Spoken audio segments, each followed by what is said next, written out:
to be part of it. Thank you, Dr. Ross. Thank you, Valerie. And I also want to thank the President and Mrs. Obama for shining a light on an incredibly important issue. This, for us, it's no surprise. My daughter has spoken very openly and very publicly about a lot of her own personal struggles.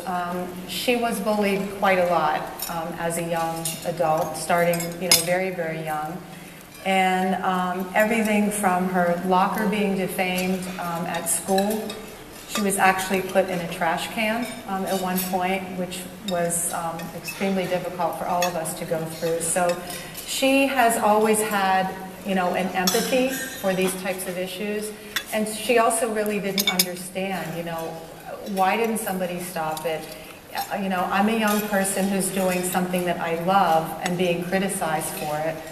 When you're young and, 12 years old and home on Friday night writing music, not everybody understands that. And, rather than view it as something positive, she took a lot of criticism for it. So it's something that she was always very, very passionate about, and something that we talked about as her career evolved, doing something together in the space of really, we've even elevated this above bullying to just plain old meanness and cruelty. And why aren't people kinder to one another? And why isn't the world, a much braver place where people are willing to take that challenge that was just launched and actually do something about it and help to eradicate it? So when it came time really for her to have a charitable event in her life and a passion project, it wasn't really even something that we had to think about. I mean, this is a movement that I feel had already started. I don't know if any of you have ever been to her concerts, but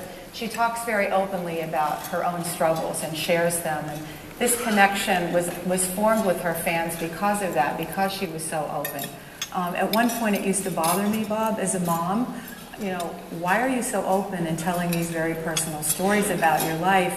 But now I get it. I understand that she was trying to give others the courage to face their own issues and stand up and do something about it. So this was, really something that resonated with her fans.